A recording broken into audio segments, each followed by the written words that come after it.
ദൈവ തിരുനാമം മഹത്വപ്പെടട്ടെ. Bible reading പ്രോഗ്രാമിൽ സംബന്ധിക്കുന്ന ഏവർക്കും കർത്തൃനാമത്തിൽ സ്നേഹവന്ദനം. ഇന്നലെ ഉൽപ്പത്തി പുസ്തകം 23 അധ്യായമാണ് നമ്മൾ ചിന്തിച്ചു.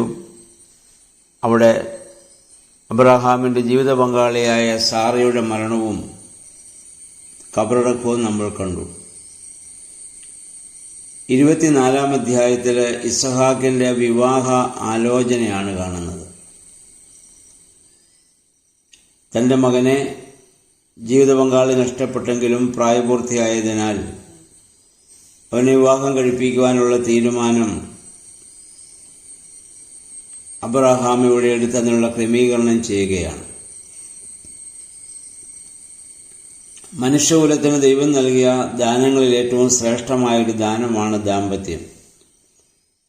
തൻ്റെ സ്വരൂപവും സാദൃശ്യവും നൽകി സൃഷ്ടിച്ച മനുഷ്യൻ ഏകനായിരിക്കുന്നത് നന്നല്ല എന്ന് കണ്ട് ഇണയായി തുണയായി ജീവിത പങ്കാളിയായി സ്ത്രീയെ സൃഷ്ടിച്ച് അവനിലേക്ക് സംയോജിപ്പിക്കുകയും ദൈവം സംയോജിപ്പിച്ചതിനെ മനുഷ്യന് ഒരു നാളും വേർപെടുത്തരുത് എന്നുള്ള നിത്യമായ നിയമം കൊണ്ട് ദൈവം അവിടുന്ന് ഉറപ്പിക്കുകയും ചെയ്തു. ദൈവത്തിൻ്റെ സൃഷ്ടികർമ്മത്തിൽ ദൈവത്തോടൊപ്പം പങ്കുവഹിക്കുവാൻ ദൈവം നൽകുന്ന വിളിയാണ് ദാമ്പത്യത്തിലേക്കുള്ള വിളി എന്ന് പറയുന്നത്. ആ ഭാര്യാഭർത്തൃ ബന്ധം സഭയും ക്രിസ്തുവുമായുള്ള ബന്ധം പോലെ സ്നേഹത്തിൻ്റെയും സഹനത്തിൻ്റെയും ത്യാഗത്തിൻ്റെയും ഉദാത്തമായ ആത്മാവിലായിരിക്കണമെന്ന് ദൈവം ആഗ്രഹിക്കുന്നു.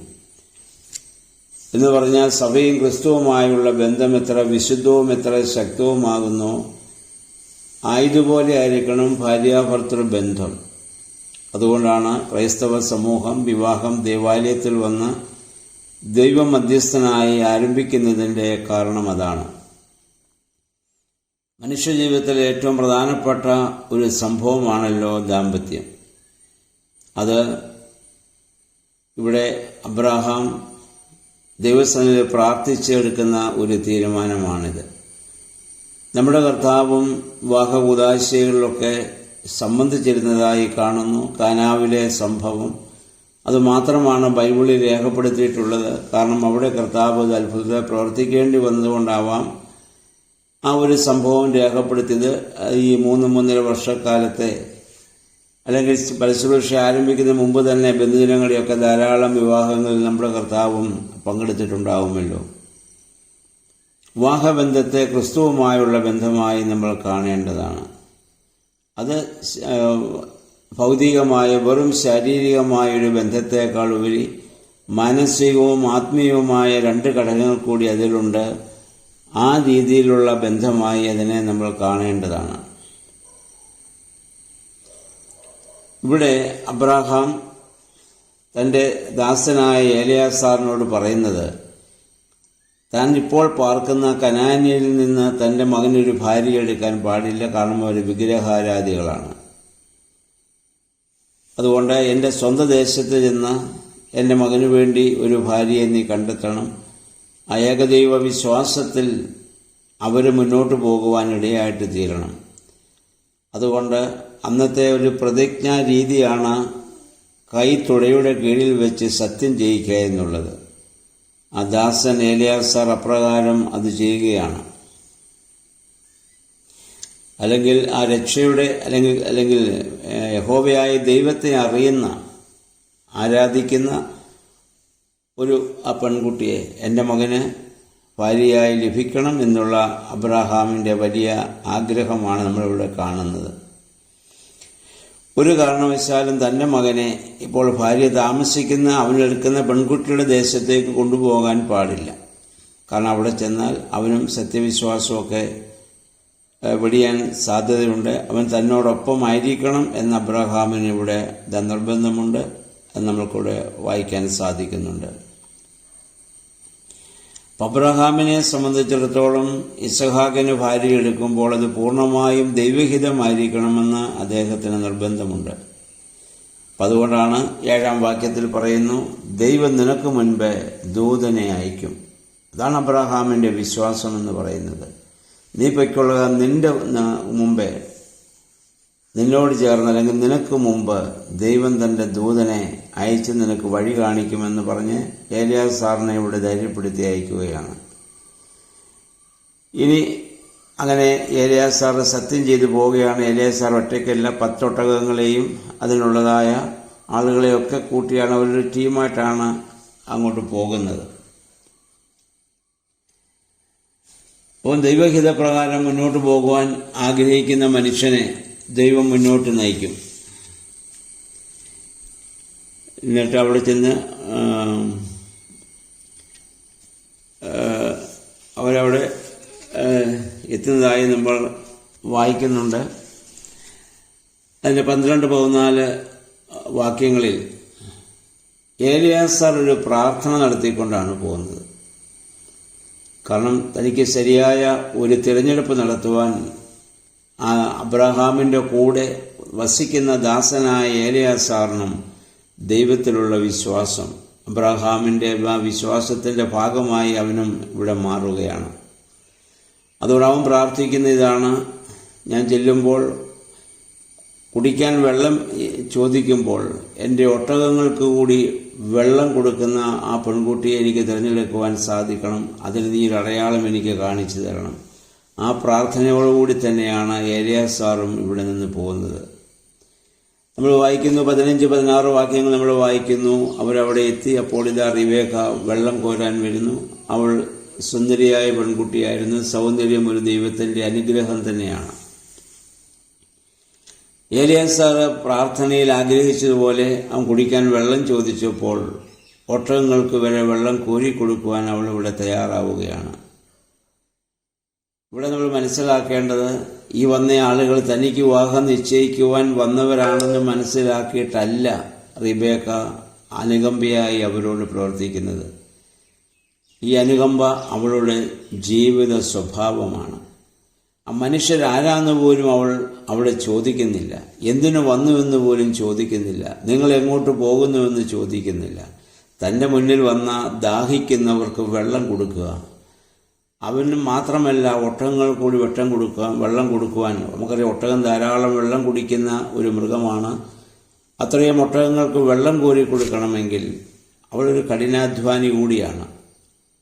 അവൾ അനുകമ്പയുള്ളവളാണ്, കഠിനാധ്വാനം അവൾ ചെയ്യുന്നവളാണ്, അല്ലെങ്കിൽ അവൾ ദൈവസന്നിധിയിൽ പ്രാർത്ഥിക്കുന്നവളാണ്. അതുകൊണ്ടാണ് അപ്രകാരം ഒരു മനോഭാവത്തോടെ ഇവിടെ റിബേക്കായ്ക്ക് ജീവിക്കുവാൻ സാധിക്കുന്നത്.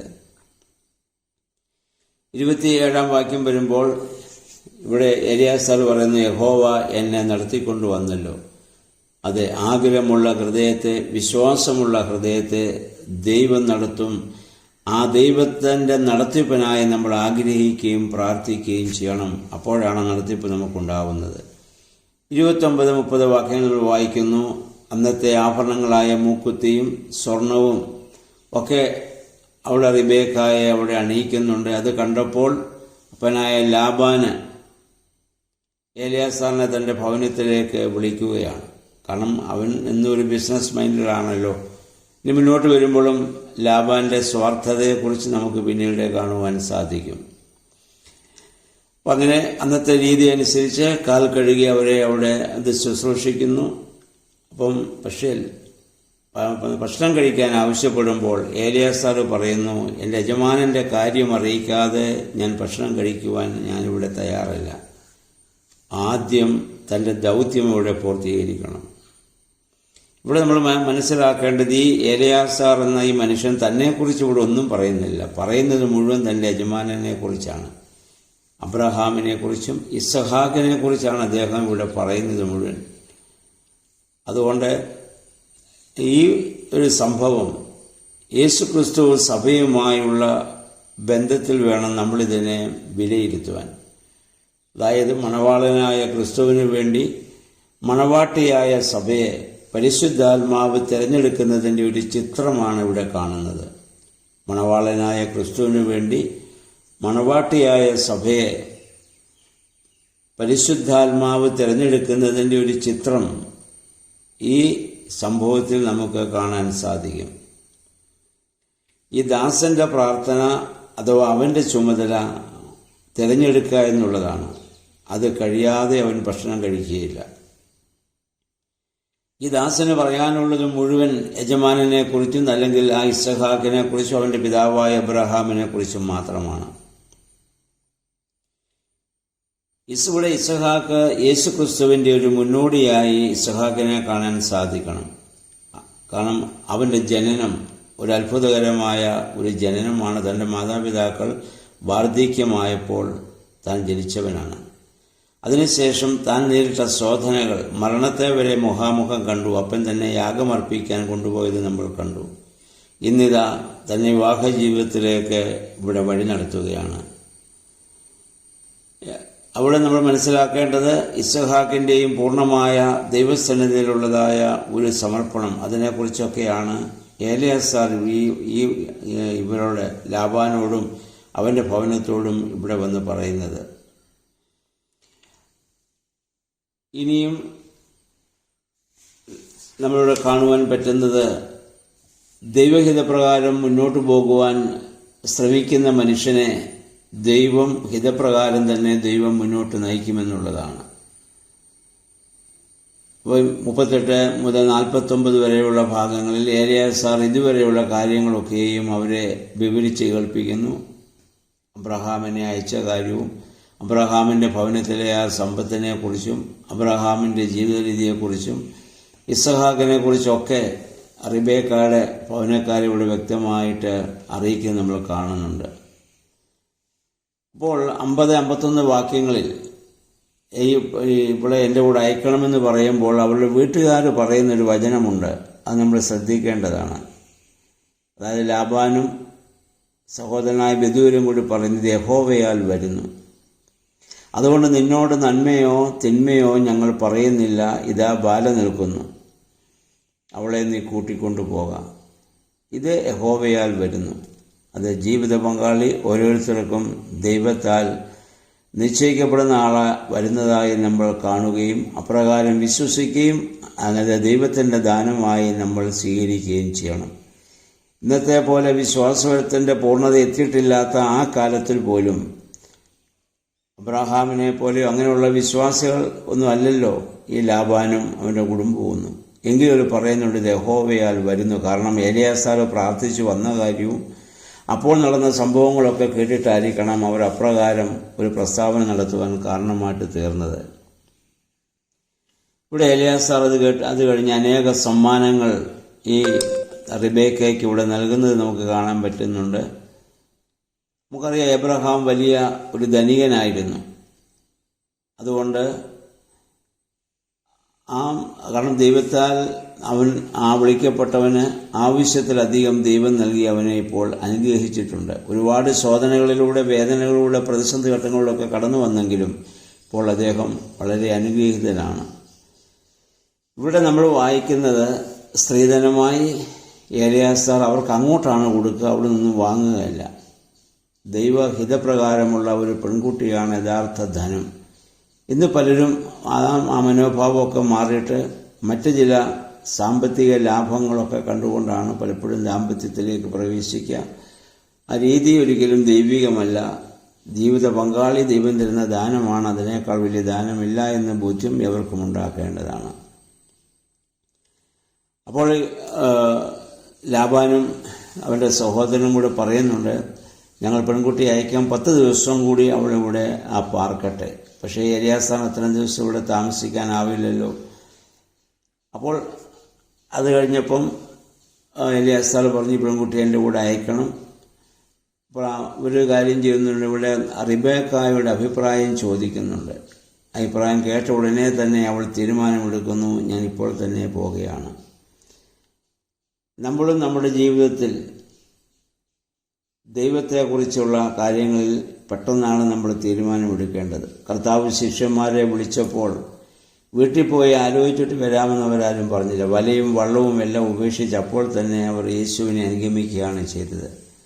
അബ്രഹാമിനെ വിളിച്ചപ്പോഴും അബ്രഹാം ഉടൻ തന്നെ ഇറങ്ങിച്ചെല്ലുകയാണ്. അപ്പം വേദപുസ്തകത്തിൽ മുഴുവൻ നമുക്ക് കാണാൻ പറ്റുന്ന ഇതാണ്, ദൈവവിളിയോട് പെട്ടെന്ന് പ്രതികരിക്കുന്ന ഒരു മനോഭാവം. അതാണ് ദൈവത്തിന് ആവശ്യമായിട്ടുള്ളത്. ഇവിടെ ഇസ്ഹാക്കിനെ കുറിച്ച് ഇത്രയും സമയം കൊണ്ട് റിബേക്ക എലിയാസാറിൽ നിന്ന് ധാരാളം കേൾക്കുവാൻ കാരണമായിട്ട് തീർന്നിട്ടുണ്ട്. അതുകൊണ്ടാണ് അവൻ്റെ കൂടെ വസിക്കുവാനുള്ള ഒരു തീരുമാനം പെട്ടെന്നെടുക്കുവാനായിട്ട് അവൾക്ക് സാധിച്ചത്. ഇതുപോലെ മണവാളനായ ക്രിസ്തുവിനെക്കുറിച്ച് നാം ജനിച്ചപ്പോൾ മുതൽ സുവിശേഷത്തിലൂടെ ധാരാളം നമ്മൾ കേട്ടിട്ടുണ്ട്. ഇനി ആ കർത്താവിൻ്റെ കൂടെ വസിക്കുവാനുള്ള തീരുമാനം ഉടൻ തന്നെ നമ്മൾ എടുക്കേണ്ടതാണ്.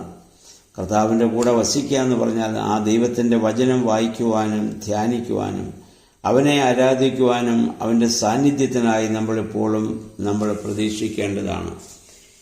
ഇവിടെ നമുക്ക് ഈ യാത്രയെ ക്രൈസ്തവ ജീവിതത്തിൻ്റെ യാത്രയായി വേദപണ്ഡിതന്മാർ വ്യാഖ്യാനിച്ചിട്ടുണ്ട്. നമുക്കറിയാം, ഇവരുടെ യാത്ര ഒട്ടകപ്പുറത്താണ്, മരുഭൂമിയിലൂടെയുള്ള വലിയ യാത്രയാണ്. അത് അത്ര സുഖകരമായ ഒരു യാത്രയല്ല. എന്നാൽ ഈ യാത്രയെ സുഖകരമാക്കിയത് എന്താണ്? താൻ എവിടേക്ക് പോകുന്നു എന്ന റിബേക്കായുടെ ചിന്തയാണ്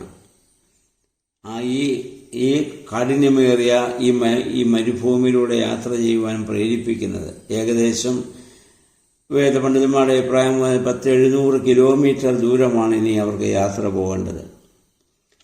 ആ യാത്രയിൽ പകലതിശക്തമായ ചൂടുണ്ട്. സന്ധ്യയൊക്കെ ആകുമ്പോഴത്തേക്ക് റിബേക്ക വളരെ ക്ഷീണിക്കും. അങ്ങനെ ക്ഷീണിക്കുന്ന സമയത്ത് അവർക്ക് പ്രത്യാശ നൽകുന്നത് എലിയാസാറാണ്. അല്ലെങ്കിൽ റിബേക്ക ചെല്ലുന്ന ഭവനം, അവിടെ ലഭിക്കാൻ പോകുന്ന സ്വീകരണം, അവരുടെ സ്നേഹം, അവരുടെ ആ എല്ലാ കാര്യങ്ങളെക്കുറിച്ചും എലിയാസാർ പറയുമ്പോഴാണ് റിബേക്ക വീണ്ടും ഉണർവുള്ളവളായിട്ട് തീരുന്നത്.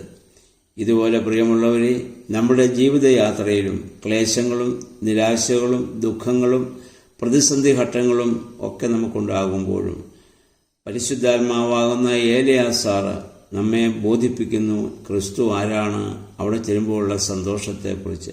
അപ്പോൾ വീണ്ടും വീണ്ടും പ്രത്യാശയോടെ നമുക്ക് ഇതിനെയൊക്കെ അതിജീവിക്കാൻ സാധിക്കുന്നത് ഈ എലിയാസാറാകുന്ന പരിശുദ്ധാത്മാവ് നമ്മെ ഇതൊക്കെ ബോധിപ്പിക്കുന്നത് കൊണ്ടാണ്. അത് ആ ബോധ്യം മനസ്സിലാകണമെങ്കിൽ ആ എലിയാസാറിൻ്റെ വാക്കിന് നമ്മൾ ചെവി കൊടുക്കണം, ശ്രദ്ധയോടെ കേൾക്കണം. അത് വേദപുസ്തകം വായിക്കുകയും ധ്യാനിക്കുകയും പ്രാർത്ഥിക്കുകയും ചെയ്യുമ്പോൾ ആ ശ്രദ്ധ, ആ സമർപ്പണമാണല്ലോ നമ്മിൽ ഉണ്ടാവുന്നത്. ഇപ്പോൾ ക്രിസ്തുവിൻ്റെ പിന്നാലെയുള്ള അനുഗമനം ഒട്ടകപ്പുറത്തുള്ള യാത്ര പോലെ തന്നെയാണ്. അതുകൊണ്ടാണ് കർത്താവ് പറഞ്ഞത്, ഒരുവൻ എന്നെ അനുഗമിക്കാൻ ഇച്ഛിച്ചാൽ സ്വയം ത്യജിച്ച് തൻ്റെ ക്രൂശ് എടുത്ത് എന്നെ അനുഗമിക്കട്ടെ. യാത്ര അത്ര സുഖകരമല്ലെങ്കിലും ആശ്വാസദായകൻ കൂടെയുണ്ട് എന്നുള്ളതാണ് ഏറ്റവും വലിയ ആശ്വാസം. നമ്മൾ തളരുമ്പോൾ അവൻ നമുക്ക് ധൈര്യം പകർന്നു തരും. അപ്പോൾ നമ്മൾ പിന്നീട് കാണുന്നത് ഈ മണവാട്ടി ഇത്രയും കഷ്ടപ്പെട്ട് യാത്ര ചെയ്ത് ചെല്ലുമ്പോൾ അവളെ കാത്തിരിക്കുന്ന മണവാളനെ കുറിച്ച് എലിയാസാർ ഇവിടെ പറയുന്നുണ്ട്. അപ്പോൾ നമുക്കറിയാം, ലക്ഷ്യബോധ്യം യാത്രയുടെ ദൂരവും യാതനയൊക്കെ നമുക്ക് കുറച്ചു തരും. ലക്ഷ്യബോധ്യം യാത്രയുടെ ദൂരവും യാതനയും നമുക്ക് കുറയ്ക്കും. ലക്ഷ്യബോധ്യമില്ലെങ്കിൽ ചെറിയ ദൂരവും വലിയ ദൂരമായിട്ട് തോന്നും, ചെറിയ യാതന വലിയ യാതനയായിട്ട് നമുക്ക് തോന്നും. എന്ന് നമുക്ക് ലക്ഷ്യബോധ്യമുണ്ടാകണം. ഇവിടെ നമ്മൾ കാണുന്ന 62 മുതലുള്ള വാക്യങ്ങൾ നമ്മൾ വായിക്കുന്നു. ഈ റിബേക്ക ചെല്ലുമ്പോൾ മണവാളൻ പകുതി വഴി വന്ന് അവിടെ നിൽക്കുകയാണ്. ഇസ്ഹാക്ക് തൻ്റെ ഭവനത്തിൽ നിന്നിറങ്ങി വെളിമ്പ്രദേശത്ത് വന്ന് പ്രതീക്ഷയോടെ കാത്തു നിൽക്കുന്നു. നമ്മുടെ കർത്താവിൻ്റെ രണ്ടാമത്തെ വരവുമായി ഇതിനെ ബന്ധിപ്പിച്ച് നമ്മൾ ചിന്തിക്കേണ്ടതാണ്. അപ്പോൾ ആ ഇസ്ഹാക്കിനെ കണ്ട ഉടനെ ഇത് റിബേക്ക എന്താ ചെയ്യുന്നത്? ഒട്ടകപ്പുറത്ത് നിന്ന് ഇറങ്ങി മൂടുപടം അവിടെ ധരിക്കുകയാണ്. ഇപ്പോൾ അവർ മുഖാമുഖം ഇവിടെ കാണുന്നുണ്ട്. അതുകൊണ്ട് നമ്മളും നമ്മുടെ മണവാളനായ ക്രിസ്തുവിനെ മുഖാമുഖം കാണുന്ന ഒരു ദിവസം നമുക്ക് വരും. അതാണ് പൗലോസ്ലീഹ പറഞ്ഞത്, ഇപ്പോൾ നമ്മൾ കടമൊഴിയായി കാണുന്നു, ഒരു ദിവസം നമുക്ക് ലഭിക്കും, അന്ന് നമ്മൾ മുഖാമുഖം കാണുമെന്നുള്ളതാണ്. അപ്പം അതിനുവേണ്ടി പരിശുദ്ധാത്മാവിനാൽ മുദ്രയിട്ട് വീണ്ടെടുപ്പിൻ്റെ നാളിനായി മണവാളൻ്റെ അടുത്തേക്ക് നമ്മളെയും പരിശുദ്ധാത്മാവ് കൊണ്ടുപോകും. ആ ഒരു സമർപ്പണം ഇതിൽ നമുക്കുണ്ടാകുവാനിടയായി തീരണം. അപ്പോൾ ക്രിസ്തുവിൻ്റെ രണ്ടാമത്തെ വരവും ഈ സംഭവവുമായി നമ്മളിതിനെ താരതമ്യം ചെയ്തു എന്ന് ചിന്തിക്കുക. ഈ ഭൂമിയിലെ നമ്മുടെ ക്രൈസ്തവ യാത്ര, ഈ മരുഭൂമിയിലൂടെയുള്ള യാത്ര, അതിനെ പ്രതിസന്ധികളെ തരണം ചെയ്യുവാൻ നമ്മെ ശക്തീകരിക്കുന്നത് എലിയാസാറാകുന്ന പരിശുദ്ധാത്മാവ് നമ്മുടെ കൂടെ ഉള്ളത് കൊണ്ടാണ്. ആ ഏലിയാ സാറിൻ്റെ വാക്കുകൾക്ക് ചെവി കൊടുത്തുകൊണ്ട് ജീവിക്കുവാൻ നമുക്കിടയാകട്ടെ. അപ്പോൾ ഇത് നമ്മുടെ ക്രൈസ്തവ ജീവിതവുമായി താരതമ്യം ചെയ്ത് എല്ലാവർക്കും ചിന്തിക്കുവാൻ ഇടയായിട്ട് തീരട്ടെ. ദൈവത്തിൻ്റെ പരിശുദ്ധാത്മാവ് അതിന് നമ്മെ സഹായിക്കട്ടെ.